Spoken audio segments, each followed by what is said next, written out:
الحمد لله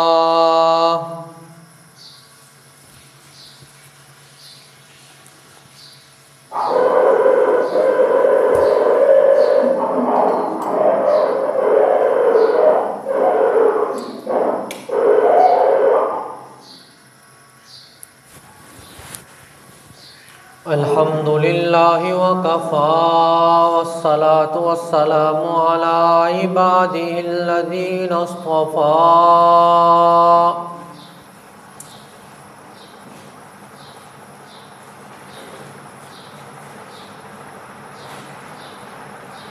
أما بعد فأعوذ بالله من الشيطان الرجيم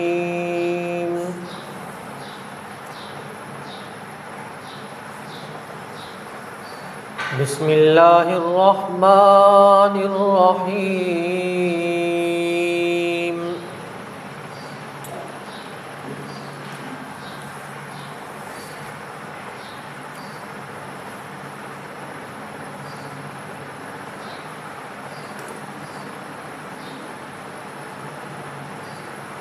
محمد رسول الله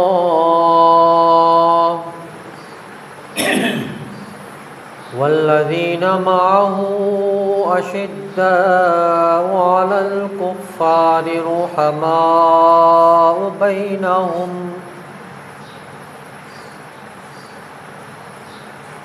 تراهم ركعا سجدا يبتغون فضلا من الله ورضوانا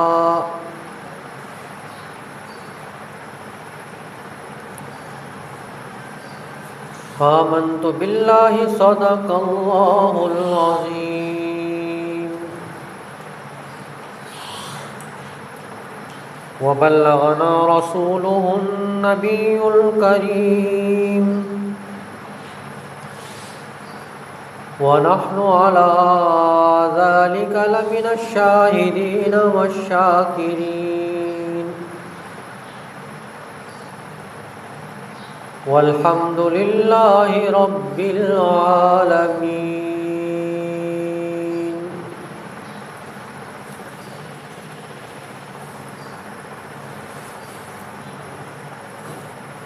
قابل صد احترام و تکریم میرے واجب الاحترام دوستوں، بزرگوں، عزیز نوجوان ساتھیوں،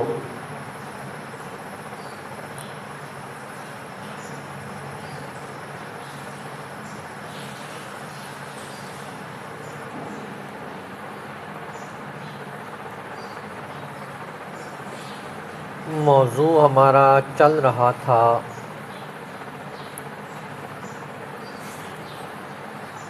کہ آپ صلی اللہ علیہ وسلم کی صفات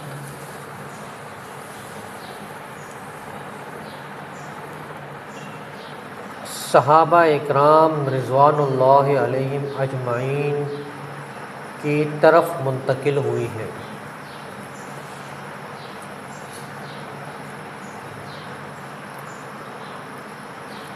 چونکہ بڑا لمبا موضوع ہے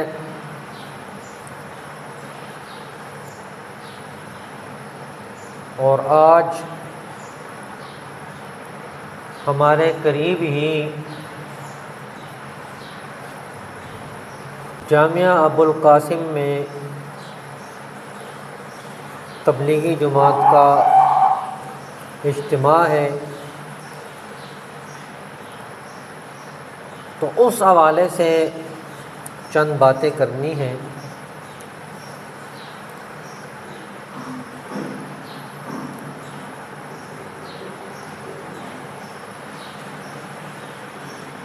ایک ہمارے سامنے نظریہ ہے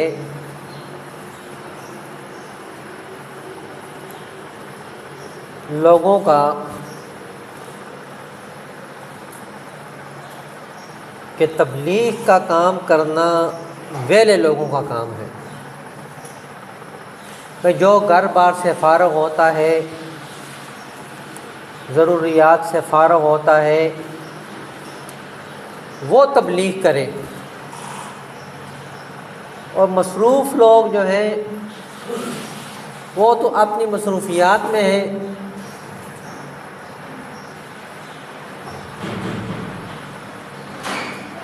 لیکن صحابہ اکرام رضوان اللہ علیہم اجمعین کا طرز عمل اس سے الگ تھا۔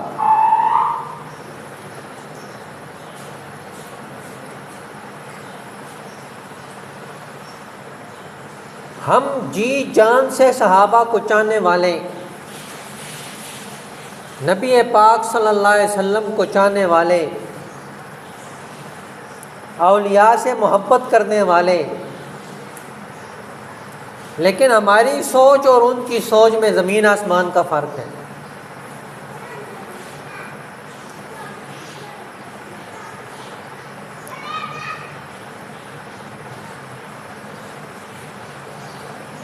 صحابہ اکرام رضوان اللہ علیہم اجمعین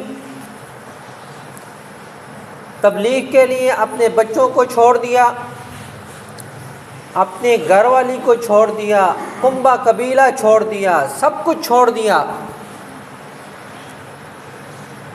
اور جہاں ان کی تشکیل ہوگی وہیں کے رہ گئے۔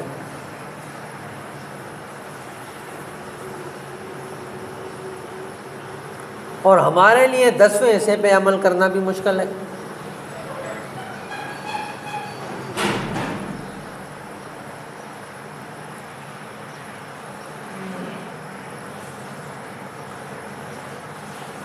آپ صلی اللہ علیہ وسلم نے ایک صحابی کو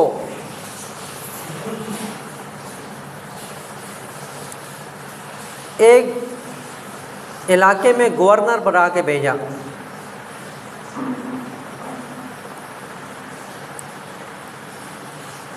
اور فرمایا کہ ان کو دین سکھاؤ، اسلام سکھاؤ،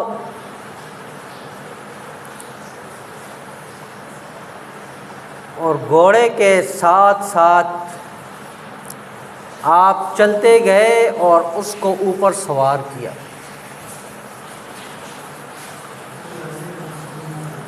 تو انہوں نے کہا کہ آپ پیغمبر ہیں، ہم نے آپ کا کلمہ پڑھا ہے، آپ سوار ہو جائے، میں پیدل چلتا ہوں۔ کہا نہیں، اس وقت تم اللہ کے راستے میں ہو، تم اوپر بیٹھو، میں تمہارے ساتھ چلوں گا۔ اور جس نے راستہ دکھایا ہے اس کا کیا مقام ہوگا؟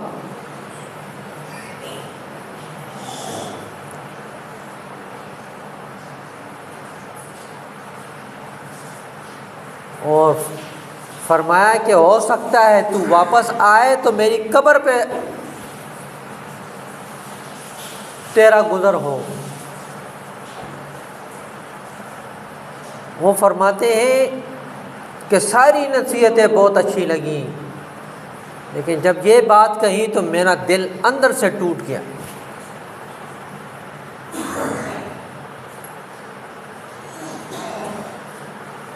اور صحابہ کو محبت تھی رسول اللہ صلی اللہ علیہ وسلم کو اپنے جانوں سے زیادہ، پرواہ نہیں تھی کچھ بھی ہو جائے، لیکن رسول اللہ صلی اللہ علیہ وسلم پہ آنچ نہیں آنی چاہیے۔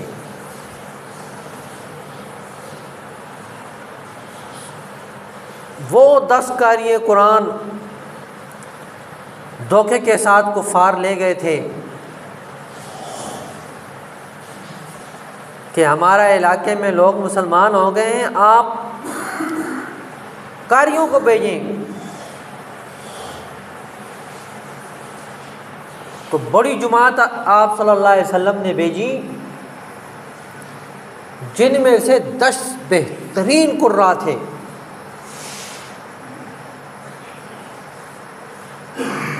ان میں سے 2 گرفتار ہو گئے تھے، باقی شہید ہو گئے۔ مکہ میں لایا گیا،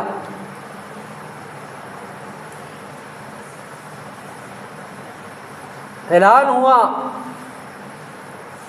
ان کو سولی پہ لٹکایا جائے گا، سب کے سب آ جاؤ دیکھنے کے لیے۔ اب اس صحابی کو سولی پہ چڑھایا جانے لگا ہے، تو ایک سردار نے پوچھا کہ اگر تمہاری جگہ تمہارے نبی کو یہاں لٹکا دیا جائے اور تمہیں چھوڑ دیا جائے تو تمہارا کیا خیال ہے؟ اس نے کہا زبان بند کرو،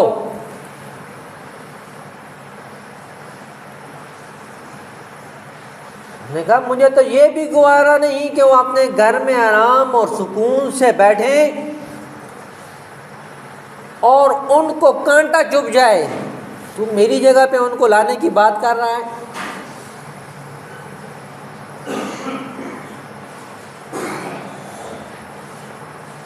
اس نے کہا ہم حیران ہو گئے کہ اس مصیبت میں بھی کہ ابھی کچھ دیر بعد پھانسی پہ لٹکا دیا جائے گا، لیکن ان کے دل میں سچی محبت اسی طرح ہی۔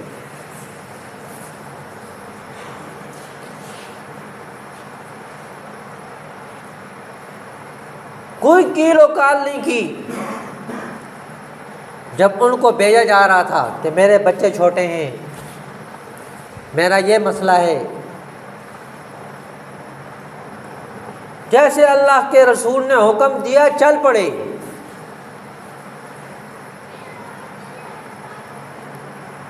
اور اسی وجہ سے وہ کامیاب تھے۔ آج ہمیں ہر جگہ ذلت اور رسوائی کیوں ہوتی ہے؟ اس کی وجہ بھی یہی ہے کہ ہم اللہ اور اس کے رسول کو پس پش ڈال دیتے ہیں۔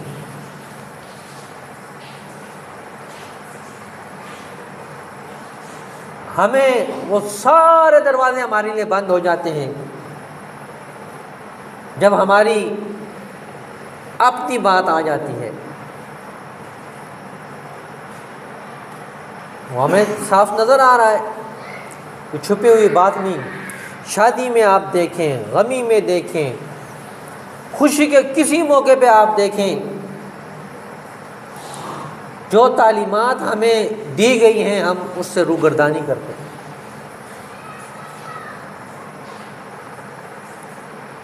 اور یہ بھی نہیں، دیندار طبقہ بھی روگردانی کرتا ہے، اس سے پیچھے ہٹ جاتا ہے۔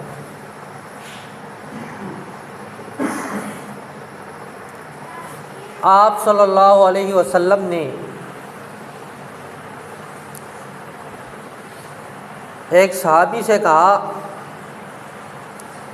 تم شادی کیوں نہیں کرتے؟ انہوں نے کہا مجھے کون رشتہ دیتا ہے؟ آپ صلی اللہ علیہ وسلم نے فرمایا جاؤ فلاں شخص سے کہو کہ میں رسول اللہ کا قاصد ہوں اور انہوں نے آپ کی بیٹی کے لیے میرا رشتہ چنا ہے۔ اب جب یہ گئے تو انہوں نے کہا نہ تمہارا کنبے کا پتہ ہے نہ تمہارے قبیلے کا پتہ ہے، ہم کیسے آپ کو رشتہ دے دیں؟ بیٹی نے کہا یہ مت دیکھو یہ کون ہے، جس نے بھیجا ہے اس کو دیکھو، ہمیں رشتہ منظور ہے۔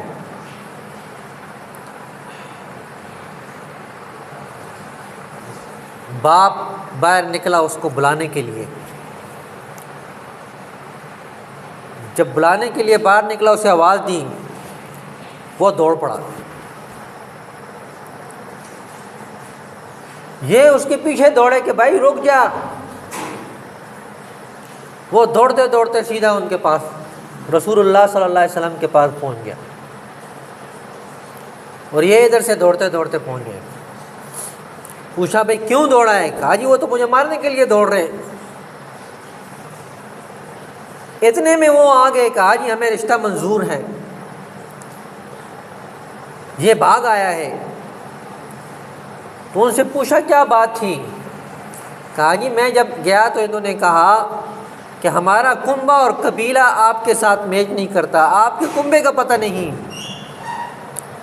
تو کہا جی آپ نے کیسے منظور کر لیا؟ تو اس شخص نے کہا، میری بیٹی نے کہا اس کو مت دیکھو، جس شخصیت نے بھیجا ہے اس کو دیکھو، ہمیں رشتہ منظور ہے۔ تو میں نے اس کو بلایا کہ واپس آ جاؤ، ہمیں رشتہ قبول ہے۔ تو یہ دوڑ پڑا، میں اس کے پیچھے دوڑا ہوں کہ اس کو کہوں آ جاؤ تمہاری بات قبول ہے۔ نکاح ہو گیا۔ رسول اللہ صلی اللہ علیہ وسلم نے چندہ کیا ان کے لیے کہ اپنے لیے سامان خریدو، تم نے زندگی گزارنی ہے۔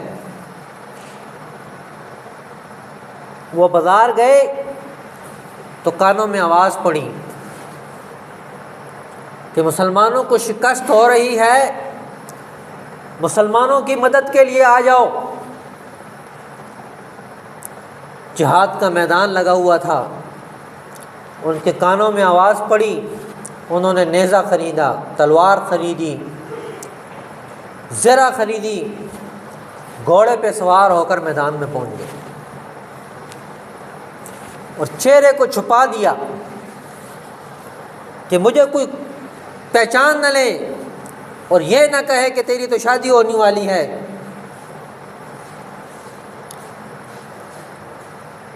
جب وہ شہید ہوئے تو اس وقت لوگوں کو پتہ چلا۔ تو میرے واجب الاحترام دوستو بزرگوں، یہ تھی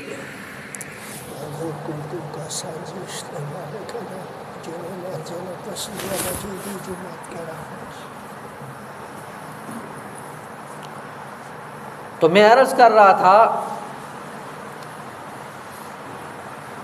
کہ جو حکم رسول اللہ صلی اللہ علیہ وسلم صحابہ کو دیتے تھے وہ اس کے اوپر عمل پیرا ہو جاتے۔ آج ہمارے لیے بہت آسانی ہو گئی ہے۔ حدیث شریف میں آتا ہے آپ صلی اللہ علیہ وسلم نے فرمایا کہ ایک وقت آئے گا لوگ 10ویں حصے پہ عمل کریں گے تو وہ جنت میں جائیں گے،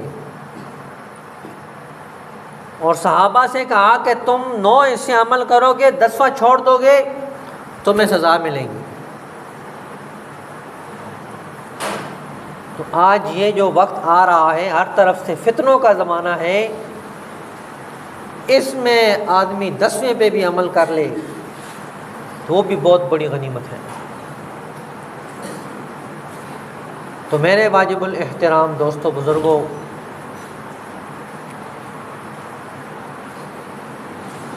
ہم سب کو اللہ صحابہ اکرام رضوان اللہ علیہم اجمعین کے نقش قدم پہ چلنے کی توفیق عطا فرمائے۔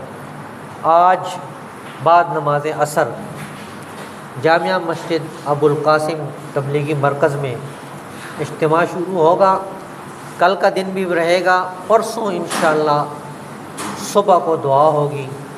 آپ تمام حضرات کوشش فرمائیں وہاں تشریف لے جائیں، میں بھی جاؤں گا انشاءاللہ، اور جو حضرات یہاں سے جانا چاہتے ہیں جمعات کی صورت میں تو وہ نماز کے بعد اپنی ضروریات سے فارغ ہو کر ادھر جو ہے پہنچ جائیں۔ دعا ہے کہ اللہ مجھے بھی عمل کی توفیق عطا فرمائے، آپ حضرات کو۔ وما علینا الا البلاغ المبین۔